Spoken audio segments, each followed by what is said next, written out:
Hey guys, it's Laurie of Laurie's Heirloom Sewing, and I have projects and upcoming and one that I'm particularly excited about that I cannot wait to get into, but I thought that what I would do is go over some of the old things, and what by old I mean things I haven't finished in the last couple of days. They're not really considered a whip. Yeah, they're definitely a whip because I have part of this done, and then I also have to purchase some fabric to complete this project.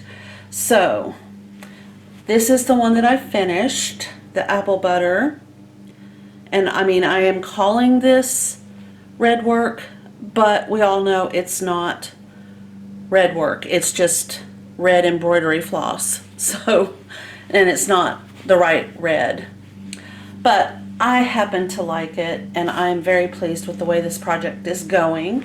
So apple butter is finished, and then I also I have one word to complete on sweet tea. Okay, so here is sweet tea with all of its ingredients except for the word soda, which I will finish today.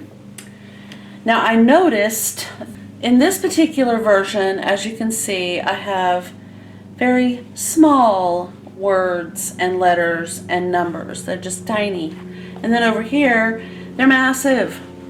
It's 6, 6, 2, 3, 4, 7, 1, 8. They're massive. Okay. Wait till you see biscuits, which I haven't started yet. Look how huge. I'm actually thinking I'm going to try to, this is just a heat erase pen, and I'm thinking I'm just going to try to heat erase and make this smaller. There is no reason for this to be, you know, what, twice as big? Yeah, twice as big. So, I love apple butter. I think I was just bang on. That's the size that I want. It's too late because I am not going to redo sweet tea. So sweet tea will just be a larger piece, and then I'm going to maybe split the difference with biscuits and have it somewhere in between the sweet tea size and the apple butter size.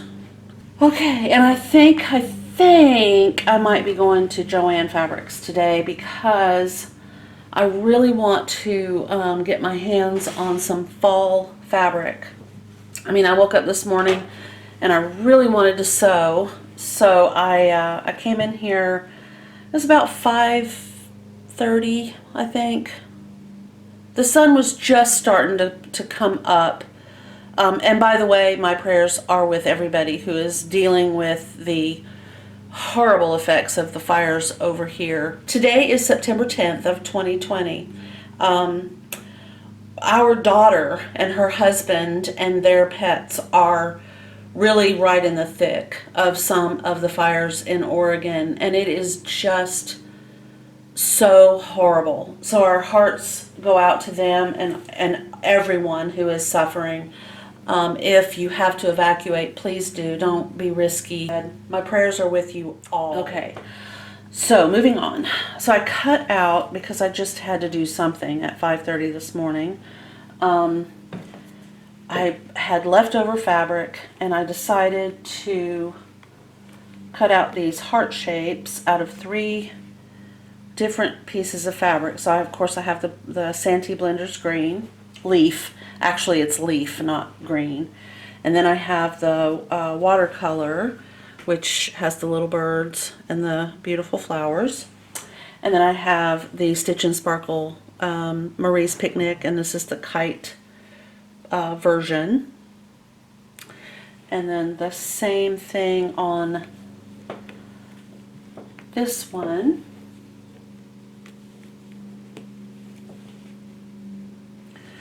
So leaf,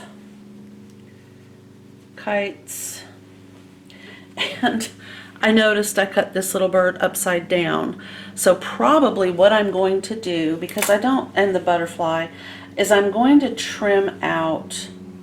I had to flip it around. I didn't even think about the fact that it was directional, but I couldn't get the full heart the other way. So if I had it this way, it wasn't doing right. So I'm probably going to trim this out, and then I'll have this that I can use for something, and then this will just be an outline of the watercolor, and I'll put something behind as a reverse applique. As you know, I'm really into that. Okay, so I have those 6. I don't know what I'm going to do with them yet, but there they are. And then I was baking a Dutch apple pie. I started that also very early, about 6 o'clock this morning.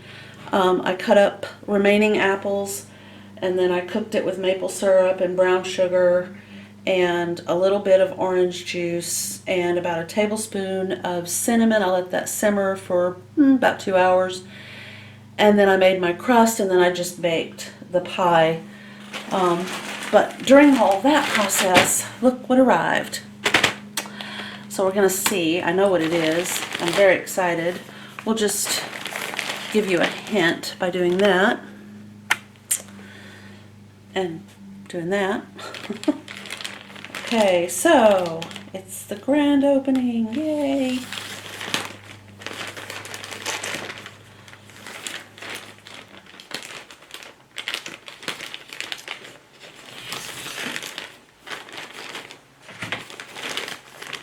Oh, it's so pretty. Okay, so I guess I'll do it this way. So the first fabric out is the main fabric for this. And remember, I showed you that picture on my phone, and I said there is no way. In fact, we'll just do a comparison real quick. There is no way that that fabric is this color, and I believe I am right. Okay, so this is what was showing up on my computer monitor, and this is the actual color. Let me take it out of the plastic. Remember, it's a Robert Kaufman Shetland flannel, and I mean a softer, it is just to die for. Okay, so here is the color difference. If you never thought that your monitor was distorting color, there's an example right there. Okay, let's open it up and look at it. Everybody has chosen today, I guess, to do loud equipment-y, requiring yard work stuff. So we're just going to have to live with it. Okay, there we go. And for me, this is the color that I think looks the best for me. If I don't use something this color, I tend to kind of gravitate toward the purples. And there's just enough of that in this absolutely gorgeous fabric. Okay, and the trim is this fabric. It's called Kaufman Mammoth Flannel, and it is the oh, I don't remember what this was called. I think it might have just been Grey Plaid, even though it has the, oh, I wish you guys could feel this. I've never, just, I'm speechless. It's so just wonderful. So this is going to be probably my favorite jacket ever. I love jackets. I love to wear jackets. I like the versatility, and I like the fact that if I have more than one, I know I will always have one. If I leave one in the car, or the truck, if I leave one in the house. And I think this is going to be my all-time favorite. So I'm going to give you a quick list of the things that I'm going to trim with the plaid. And we'll do it by looking at the pattern drawing. So if you are so inclined to go along with me on the journey of making a jacket from a pajama top, and you want to do it this way, then this is basically the requirements. Okay? So this is the version right here. Okay, so the female version, the version I'm making myself, is this. Now, I mean, you could do either one. The only difference is where the placket is placed. And you can tell this part of the collar right here is coming across the front. And for a woman, that is the side that the buttonhole would be on. Okay, right? That little piece right there is crossing over. So on the male version, it's the other side that is crossing over to the front. They are identical other than that. There's a little bit more shape in this area, you know, in the waist area, and the sleeves might be slightly different. I would have to measure. It does look like they're the same. So the shoulder and the arm side is probably in the same place, but the definite number one difference that I can tell is what side the buttonhole and button placket is located on both sides. So for me, it's really not even going to matter, because this is going to be a jacket that doesn't have a closure. But I was thinking about this yesterday. I was watching somebody, I can't remember what she was doing. She had a little tiny piece. Oh, she was making a skirt. That's what it was. She was making a very full circle skirt, and she decided to put a couple of belt loops, fabric belt loops, and then made a big, huge sash to go around the waist. And it occurred to me, hey, you know what? I could do the exact same thing with this jacket. So what I plan to do is right here in the back underneath the collar, the entire underneath piece of this collar is going to be made from the plaid. The top piece of the collar will be made from this fabric right here, the solid. So the collar will look like this. Okay, so the other thing I'm going to do is this pocket will not be here at all. It's just not appropriate for the jacket that I plan to make. But I'm going to make 2 pockets for the front, and they're going to be placed right here on the front. They will be the same size. They're going to be rather large, but I mean, it's a jacket and that's what we do, right? So the pockets will be made from this, and the lining will be made from this. I might have a little roll out of this. I don't know yet. If I do, then of course it would have to be top stitched, or maybe even stitch in the ditch. I don't know yet. Still planning that. The cuffs will be the plaid. So the whole sleeve will be this, and then right here is going to be this plaid. I'm not going to do a band, and I'm not sure that there is a band. I think this is just stitching. But if I am incorrect about that, if this is a band, I haven't decided yet. I'm just afraid that it would break it up too much as a jacket, and if this is a different color than this, it would shorten my torso. It would make it look like I'm shorter than I am. So I don't think I'm going to do that. I think I'm just going to let that be the same.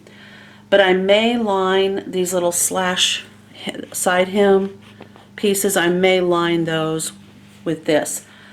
But I'm on the fence about that because I've thought about making I'm going to do a couple of little belt loops over here out of the darker solid fabric, and then make a wide belt that would be this, and then the reverse side would be this. So the belt would look like this.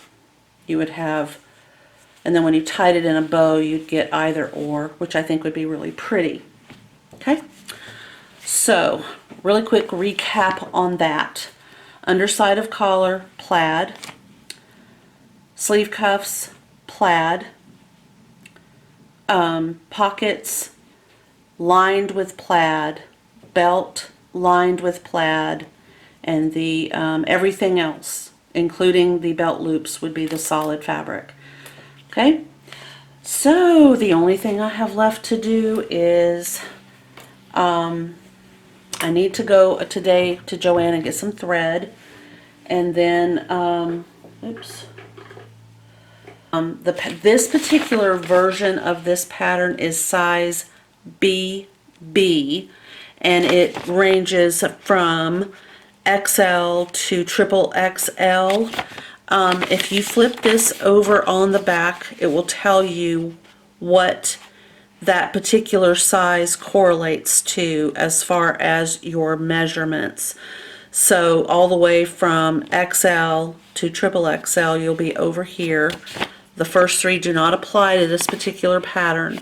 So if you want to look at your measurements, it would be your chest or bust, your waist, and your hip, just in that line right there.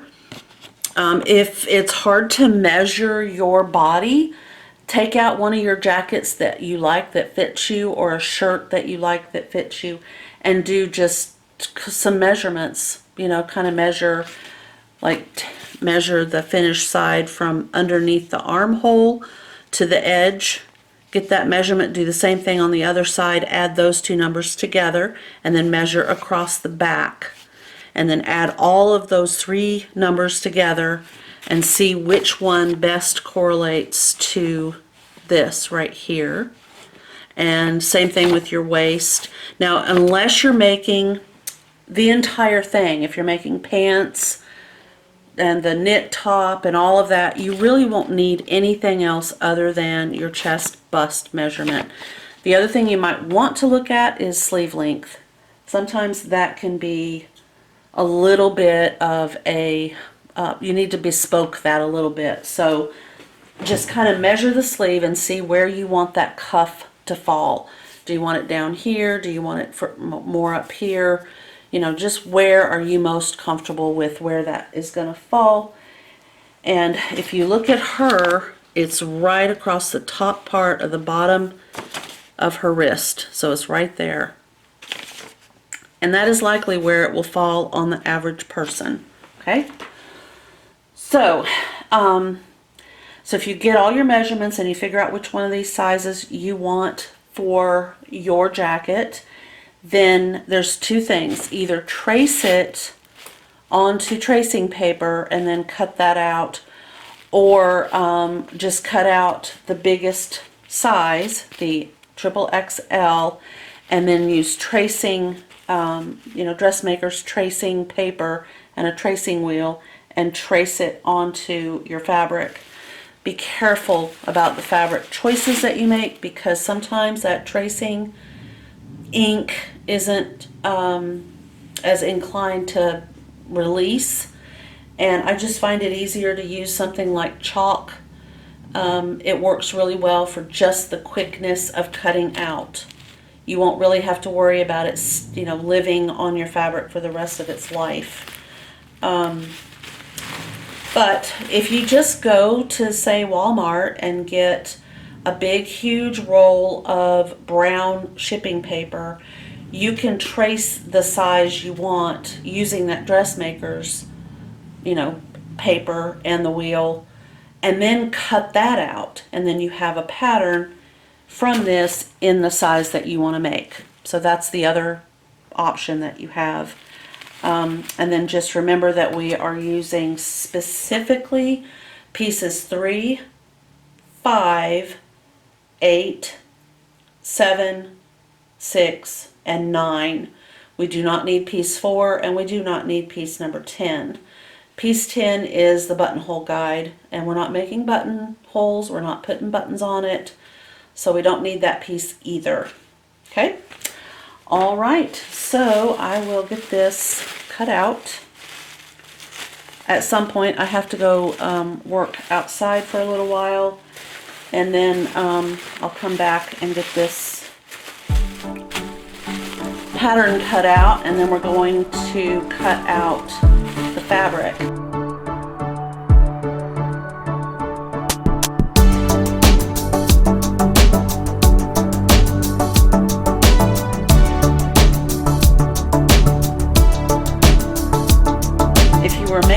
full set, which is what they're assuming you're going to do. So that's another thing we're going to talk about. 45-inch wide fabric, you would need 7 1/4 yards for the top that I'm turning into a jacket and the pants, but I'm not making the pants. So we're going to see, and I'm going to make myself a note that I need to let you guys know how much fabric it takes to make just the top. I love the fact that if I have a pajama pattern, I can make pajamas, I can make a jacket.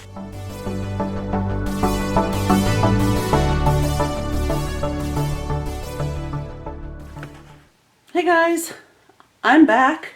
I went to JoAnn and I'll show you real quick what I got.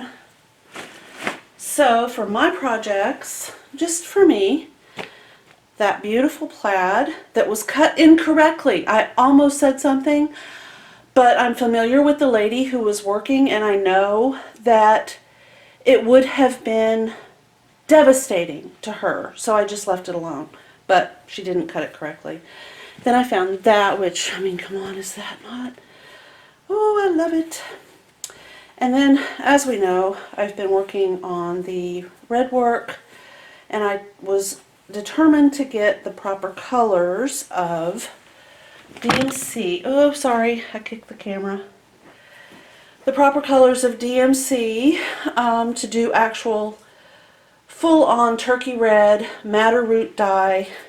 And these, literally guys, these are the color choices that have been listed at multiple sites for red work. Look at that. It's shocking to me. Okay, I bought some thread, and then the third piece of fabric for my holiday fun is this adorable pumpkin print.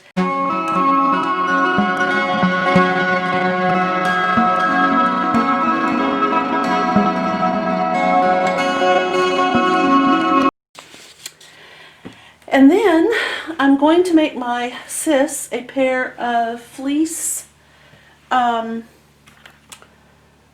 pants. I will be using either this or the other pattern pants. And I got this. It is so thick. It's not Blizzard. It is a JoAnn exclusive, I think. Yes, it's designed in Hudson, Ohio, exclusively for JoAnn Fabrics. But I think this is just adorable. I love the leaves. I love the blend of colors. Let me get you where you can see the full vista. And I think it would be really fun to have a pair of pants out of this. So I got 3 yards of it. I don't think I need that much, so I'll be using what's left to make something else. We'll see. But anyway, so I wanted to show you that. And then I may still have some home type projects to do before I actually get into the cutting out of the pattern for my jacket. But I just had to go. I had a 50% off coupon and a 20% off coupon and another 20% off coupon, and I wanted to use them before they expired. Okay guys, so I went ahead and removed the list of ingredients for my biscuits panel that I'm working on.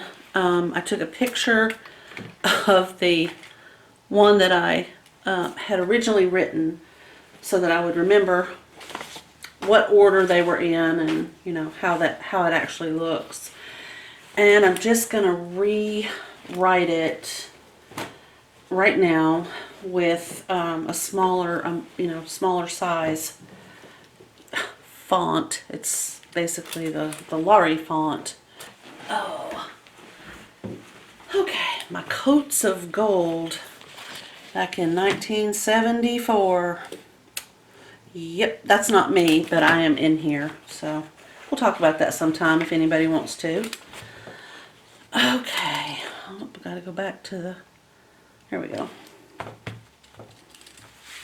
When you move, you know, you find stuff like that packed away, and then you start looking at it and it gets out of the box it was packed in, and then you end up and you have it and you have to look at it, and that's kind of what happened there.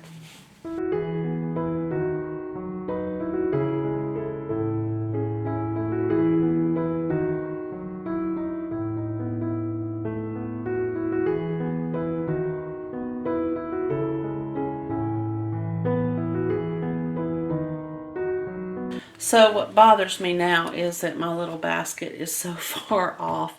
I am going to have to redraw that. So I will go erase and I will redraw, and I'll be right back.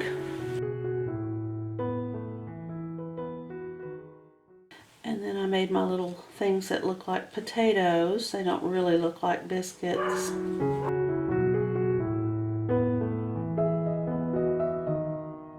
I won't have to redo biscuits too. My goodness gracious. All right. So, let me see. B. All right.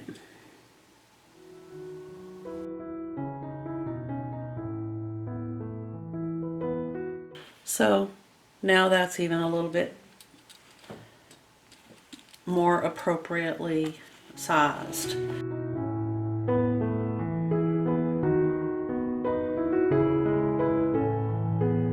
That leaves me with 817. Now, it was definitely a crossover on several websites looking at the color, the match turkey red,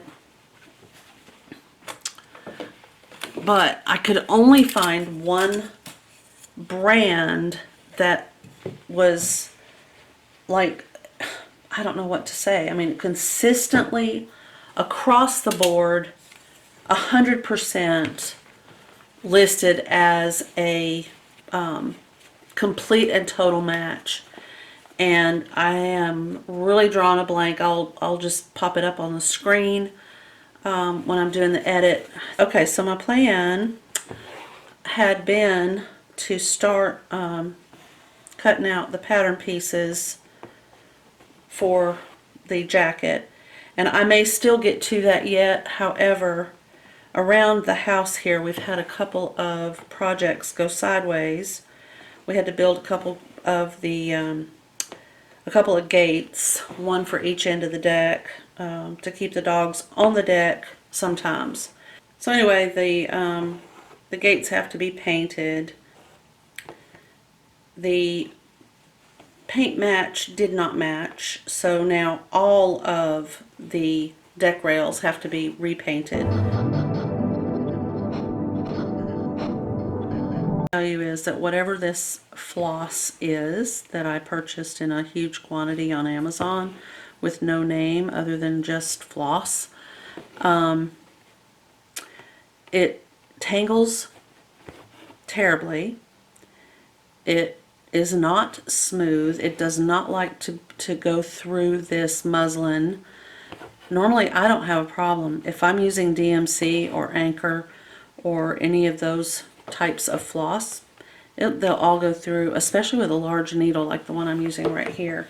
It'll just go straight through, follow that needle, and not give me any problems. But this particular floss is not really, I don't think it's a good embroidery. Hey guys, now I am going to go press this and we'll see how it looks. I shall be right back. Okay, so there's that, and then this would be here. So it would be this, and then a strip of this plaid, and then this, and then a strip of this plaid, and then this. And I might even put a strip of the plaid on the outside, and that will be my table runner top. I hope I get an opportunity to do some sewing. I think that would be kind of nice in my personal opinion. So maybe I could put this together. I think this is just the cutest thing ever on the planet. I am going to use the wrong side of this as the right side. I fell in love with that whole option. So if we stitch this together, so cute. Yes, all right. I love Cabbage. Okay. So it really doesn't matter what size this is. This is the one that matters. Okay. So what I'm going to do is cut out a very tiny heart. Much better. It is because I will be putting a heart on the outside of this heart.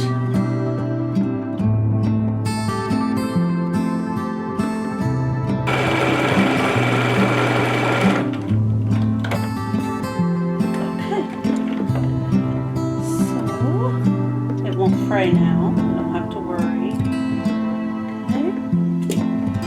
Right. So there's that.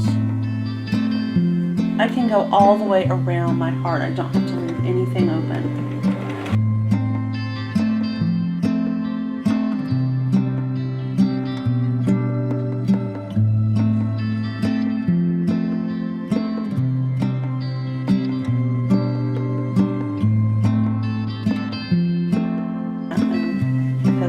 Just ran out of bobbin thread.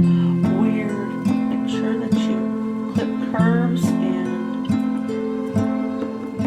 inners and outers. And then the heart shape that you cut is where you're going to turn this to the correct side.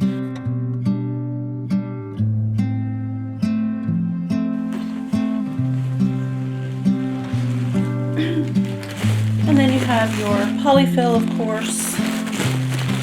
Mine is just the original polyfill, premium polyester fiber fill, 16 ounces, and it is the most resilient according to the packaging. So wonderfully, we can fill this little project from the center opening.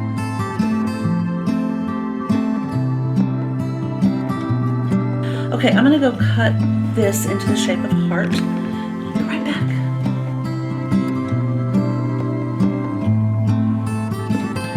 Okay, it does cover everything, but I am going to hot glue, but I want this to be the crumply version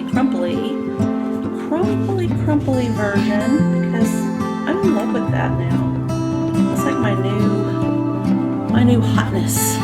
New thing that I really like is this shabby look, and it just, I don't know, just something about it.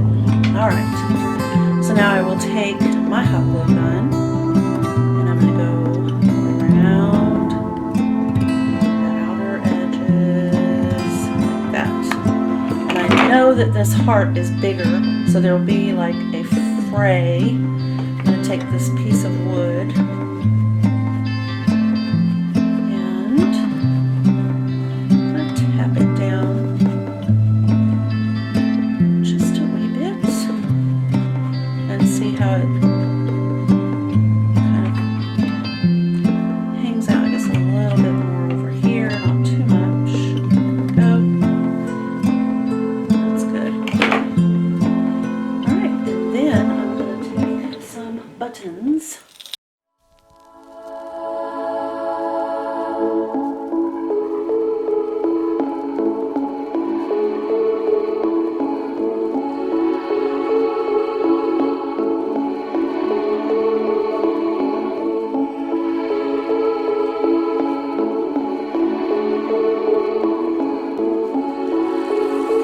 Okay, so now I must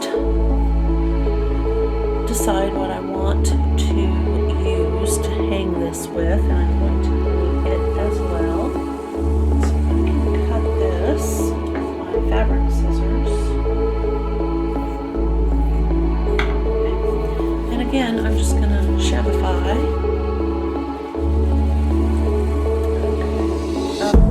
That is so cute.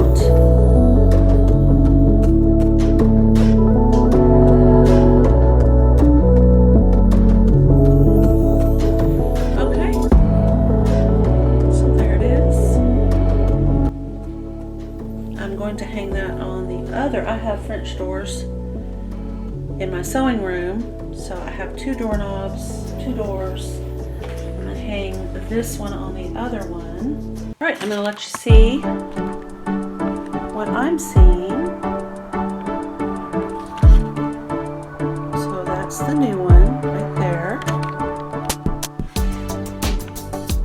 It's really cute. I love those colors. And then right next to it on the other doorknob, see, it's French doors, is the pumpkin and autumn little door hanger that we made, I think, the last time. So there they are. Easy and fun. That's the name of the game. I like the size of the heart.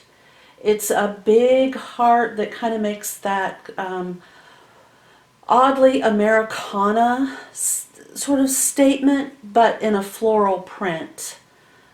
So you kind of get the feeling of Americana without really knowing why.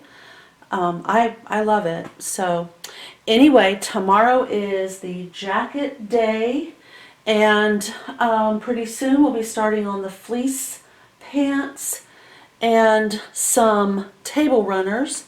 And if there's anything that you guys would like to see me do, any projects that you need help with, please let me know. And I will see you guys in the next video. Please like, subscribe, and share if you wish. It always helps, and I appreciate it so much. Have a wonderful evening. Bye.